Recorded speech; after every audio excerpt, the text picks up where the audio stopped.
जय हिंद स्टूडेंट। पिछले क्लास में आपको संतृप्तता के आधार पर 3 तरह के विलयन के बारे में बताया था। सैचुरेटेड सॉल्यूशन था, अनसैचुरेटेड था, हाइपर सैचुरेटेड था, संतृप्त, असंतृप्त और अति संतृप्त। वैसे विलयन जिनमें पीले की और अधिक मात्रा घुलाना संभव हो और अधिक मात्रा घुली जा सके, वैसे विलयन को असंतृप्त विलयन कहते हैं, अनसैचुरेटेड सॉल्यूशन।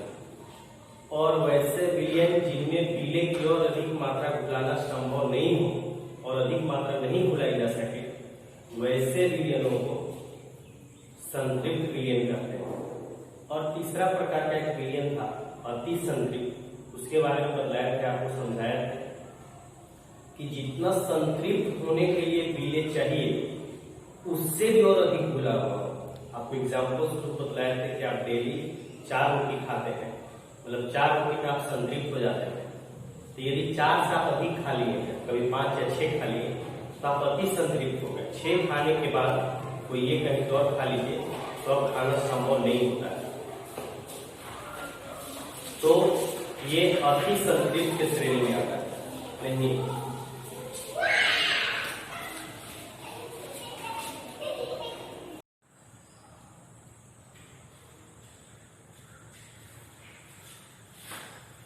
चलिए लिखिएगा। आपको पहले लिखना है, तीनों लिख दिए थे। लिखना है पहला असंतृप्त विलयन, अनसैचुरेटेड सॉल्यूशन। जैसे लिखिएगा, आपको लिखने के लिए शायद बोले थे ना, पहला ऐसे लिखना है असंतृप्त विलयन, अनसैचुरेटेड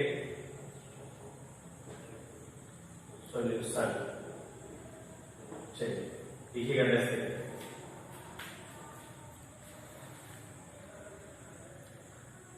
किसी निश्चित ताप पर बना हुआ विलयन जिसमें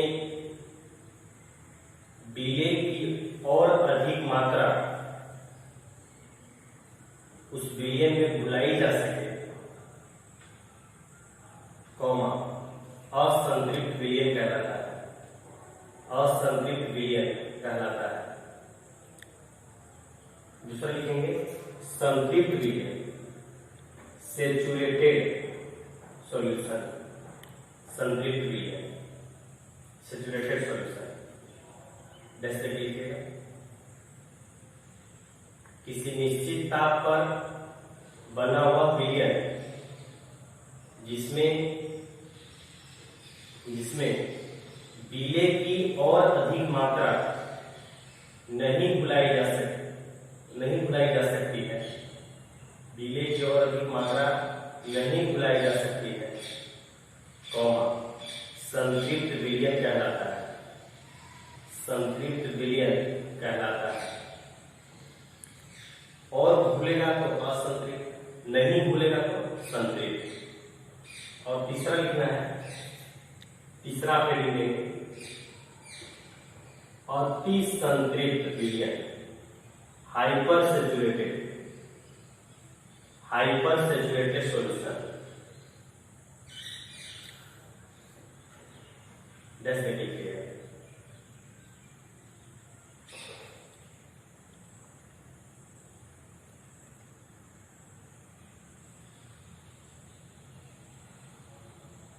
जैसे लिखना है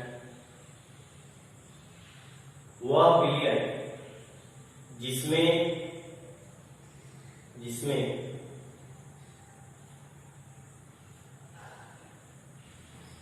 विलय की मात्रा संतृप्त होने से भी अधिक घुली हो, विलय की मात्रा संतृप्त होने से भी अधिक घुली हो, अति संतृप्त विलयन कहलाता है। अति संतृप्त विलयन कहलाता है।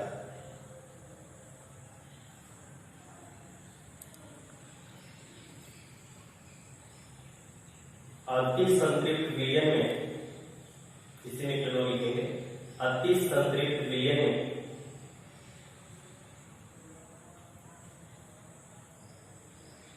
विलेय की मात्रा भुलाना असंभव होता है, विलेय की मात्रा भुलाना असंभव होता है, ये किसी भी उपाय से अति संतृप्त रहेगा तो नहीं भुलाया जा सकता है।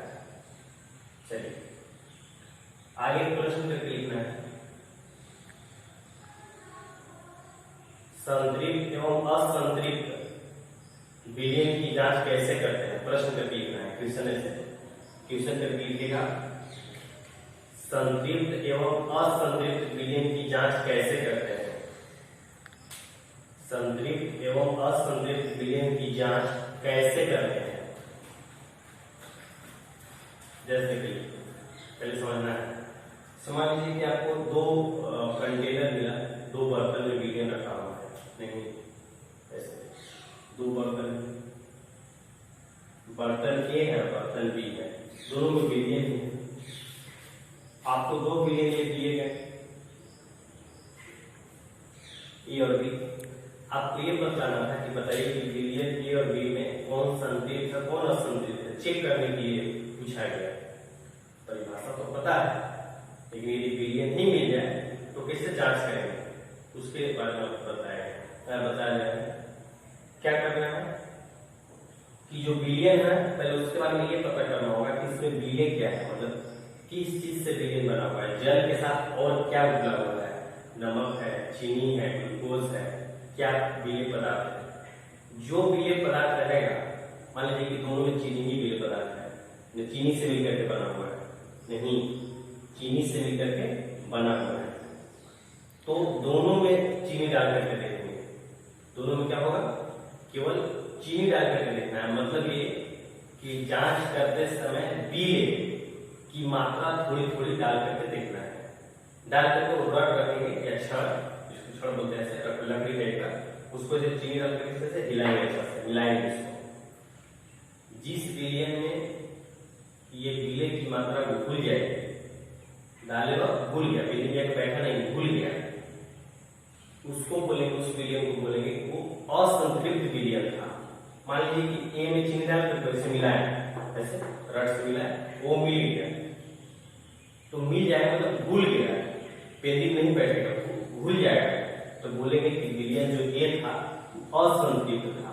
क्या था, असंतृप्त, अनसैचुरेटेड। और बी में चीनी डाल दिया, उससे मिलाया भी, वो भूला नहीं, नीचे जाके पेंडिंग में बैठ गया, तो बोलेंगे कि जो विलयन बी था वो संतृप्त था। क्या था, संतृप्त था। मतलब ये सिंपली बात है कि विलय की मात्रा भूल जाएगी तो असंतृप्त, तो नहीं भूलेगी तो संतृप्त। क्लियर है, चलिए उत्तर करके लिखना है। विलयन की संतृप्तता एवं असंतृप्तता की जांच करने के लिए,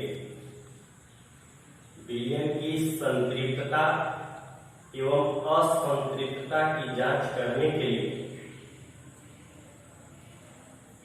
विलयन में थोड़ी मात्रा में विलय मिलाते हैं, थोड़ी मात्रा में विलय मिलाते हैं। यदि विलय मिलाने से, यदि मिलाया हुआ विलय, यदि मिलाया हुआ विलय विलयन में घुल जाए, विलयन में घुल जाए, तो विलयन असंतृप्त, तो विलयन असंतृप्त। परंतु जब मिलाया हुआ विलय विलयन में नहीं घुले तो विलयन संतृप्त कहलाता है। नहीं घुले तो विलयन संतृप्त कहलाता है। घुल जाएगा तो संतृप्त, नहीं घुलेगा तो संतृप्त। चलिए ये हो गया, आगे नहीं देना आपको।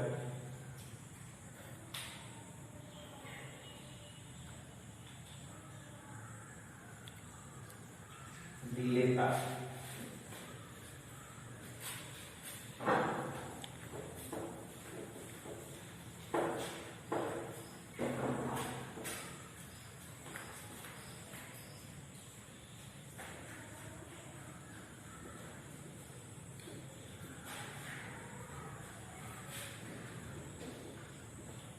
सॉल्युबिलिटी,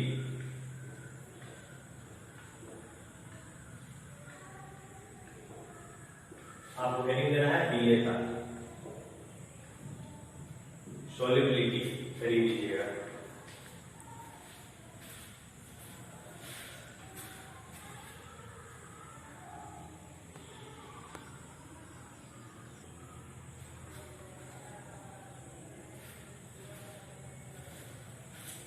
चलिए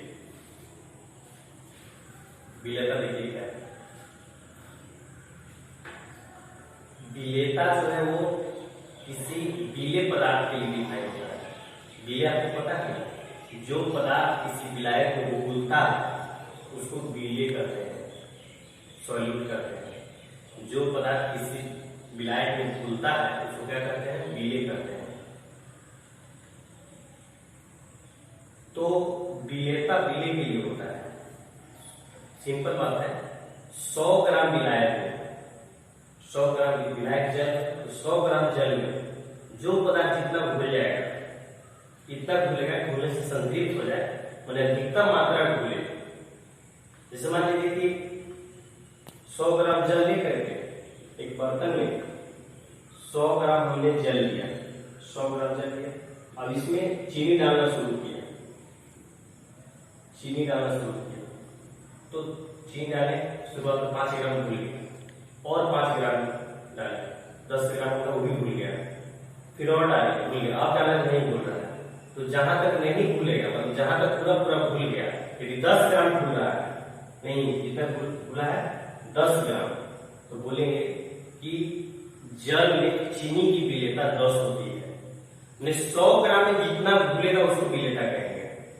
यदि 100 ग्राम जल में कोई भी विलायक में, जल ही नहीं, आपको बताया था कि विलायक जल है, उसी तरह से विलायक एल्कोहल होता है, बेंजीन होता है, जल की तरह विलायक है। ये सब किसी पदार्थ को अपने अंदर घुला लेते हैं, जिस तरह से जल घुला लेता है उसी तरह से एल्कोहल बेंजीन विलायक है, अपने अंदर गीले पदार्थ को घुला लेते हैं। तो यदि 100 ग्राम जल में हम नमक घुला रहे थे, 25 ग्राम नमक घुल गया, तो बोलेंगे कि जल में नमक की विलेयता 25 है। 100 ग्राम में जितना घुलेगा उसको क्या बोलेंगे, विलेयता बोलेंगे। चलिए जैसे लिखना है,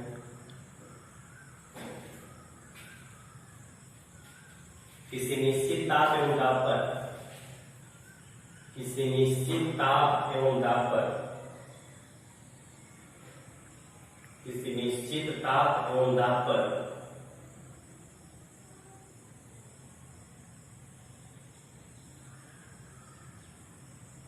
100 ग्राम विलायक में, 100 ग्राम विलायक में घुले विलेय की वह मात्रा, घुले विलेय की वह मात्रा जो विलयन को संतृप्त कर दे, जो विलयन को संतृप्त कर दे, कौमा विलेयता कहलाती है, विलेयता कहलाती है। इसे एस, सॉल्युबिलिटी है ना, एस से सूचित करते हैं, एस से सूचित करते हैं। फॉर्मूला देखिएगा,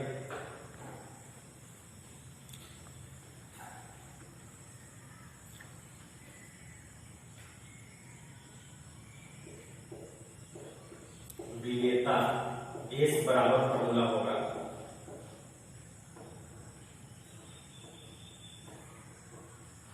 विलेय का द्रव्यमान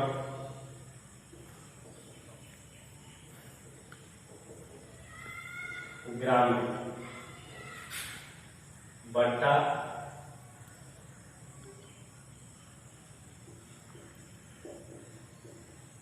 विलायक का द्रव्यमान,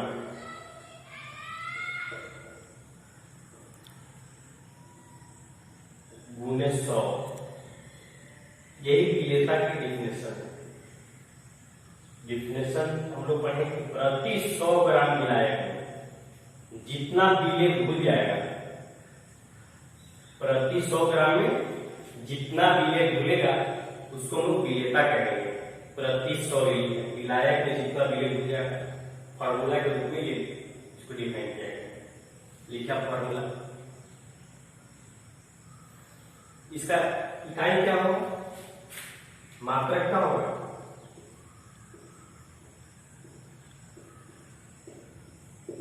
यूनिट क्या होगा इसका, यूनिट देखिए फॉर्मूला से पता चलता है।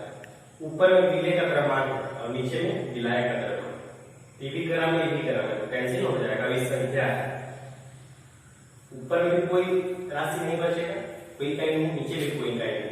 ठीक, मतलब ग्राम और ग्राम है तो कैंसिल हो जाएगा ग्राम ग्राम, इसलिए कोई भी इसका इकाई नहीं होगा।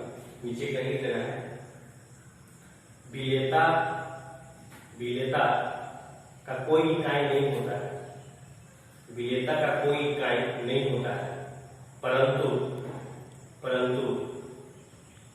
इसे कभी कभी ग्राम में व्यक्त किया जाता है, कभी कभी ग्राम में भी, परंतु इसे कभी कभी ग्राम में भी व्यक्त किया जाता है,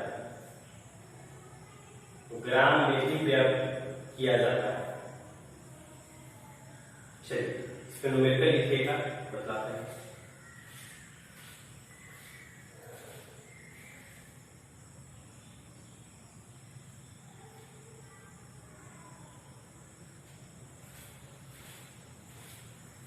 देखिए न्यूमेरिकल लिखना है।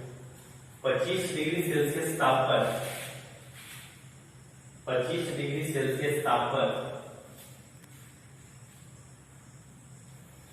25 डिग्री सेल्सियस ताप पर 500 ग्राम जल में, 500 ग्राम जल में 50 ग्राम नमक घुला हुआ है, 50 ग्राम नमक घुला हुआ है। तो नमक की विलेयता ज्ञात है, तो नमक की विलेयता ज्ञात है।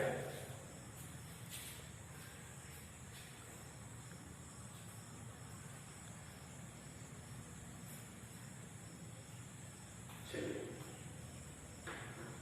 देखिए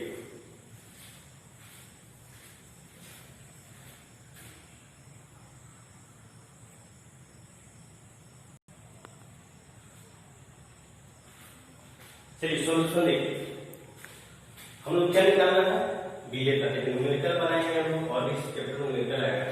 न्यूमेरिकल बनाने का बिल्कुल सिंपल तरीका है, जो दिया है उसको पहले लिखा जाता है, जो चीज दिया हुआ उसको पहले लिखना होता है। क्या क्या दिया हुआ है, ताप दिया हुआ है, तापमान कितना पड़े, तापमान कितना कहा गया, 25 डिग्री सेल्सियस। फिर इसके बाद क्या क्या है कि 500 ग्राम जल में, जल क्या है, विलायक है, लिखेंगे विलायक का द्रव्यमान। विलायक, विलायक मतलब कौन है, जल, विलायक मतलब जल का द्रव्यमान कितना दिया हुआ है, 500 ग्राम, 500 ग्राम दिया हुआ था। और इसमें कितना नमक घुला गया है, 50 ग्राम। तो नमक क्या है, विलेय है, तो लिखेंगे विलेय, विलेय, विलेय मतलब नमक का द्रव्यमान, का द्रव्यमान कितना दिया हुआ है, 50 ग्राम। निकालना क्या है, विलेयता आपको निकालना है, सॉल्युबिलिटी निकालना है। अभी विलेयता का क्या फॉर्मूला पढ़ते हैं, विलेयता बराबर क्या होता है, विलेयता एस बराबर फॉर्मूला पढ़े, विलेय का द्रव्यमान ग्राम में, विलेय का द्रव्यमान ग्राम में, ग्राम में कहीं नहीं होना चाहिए, केजी रहेगा तो ग्राम में चेंज करना होगा ना, बटा विलायक का द्रव्यमान भी ग्राम में, विलायक का द्रव्यमान और ये भी क्या, ग्राम में, और गुणे 100। तो यहाँ विलेय का द्रव्यमान कितना दिया हुआ है, विलेय कौन है, नमक 50 ग्राम, बटा विलायक का द्रव्यमान 500 ग्राम और गुणे 100। ये ग्राम से ग्राम कट गया, 2 जीरो से यहाँ 2 जीरो कट जाएगा, ये 5 से 10 वैल्यू कटा, मतलब ये 10 है। इसका मतलब क्या है, इसका मतलब ये है कि 10 का मतलब ये है कि 100 ग्राम जल में, 100 ग्राम जल में 10 ग्राम का घुलेगा, नमक घुलेगा। इसका मतलब क्या हुआ कि 100 ग्राम जल रहेगा तो उसमें नमक कितना घुलेगा, 10 ग्राम। चलिए ये आपको ऐसे बनाना है, नीचे में लिखना भी है, हम बोल रहे हैं जैसे 10 जहाँ आया है वो आपको फिर इसके बाद लिखना है, पूरा लिखिएगा। विलेयता 10 का अर्थ यह है कि विलेयता 10 का अर्थ यह है कि विलेयता 10 का अर्थ यह है कि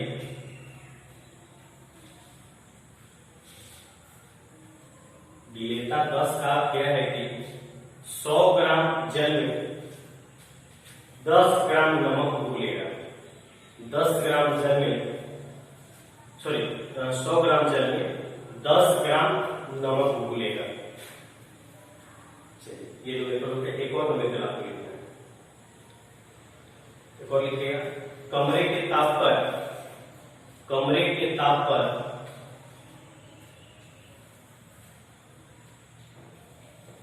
500 ग्राम चीनी के जलीय विलयन में 500 ग्राम चीनी के जलीय विलयन में 100 ग्राम चीनी घुला हुआ है, तो चीनी की विलेयता ज्ञात करें।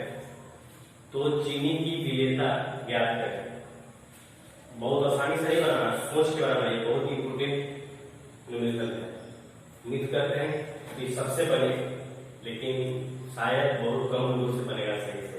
आप इसको घर से बनाइएगा अच्छे से सोच समझ कर।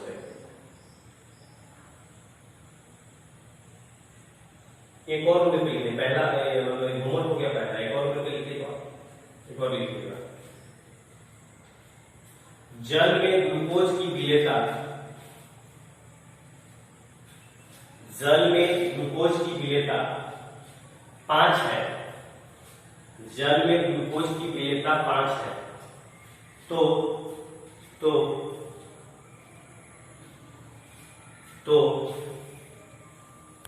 400 ग्राम ग्लूकोज के जलीय विलयन में, 400 ग्राम ग्लूकोज के जलीय विलयन में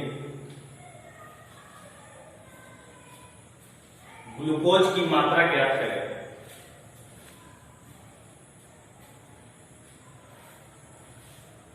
ग्लूकोज की मात्रा ज्ञात करें। चलिए आप ये दो न्यूमेरिकल बनाइएगा, फिर आगे हम पढ़ेंगे।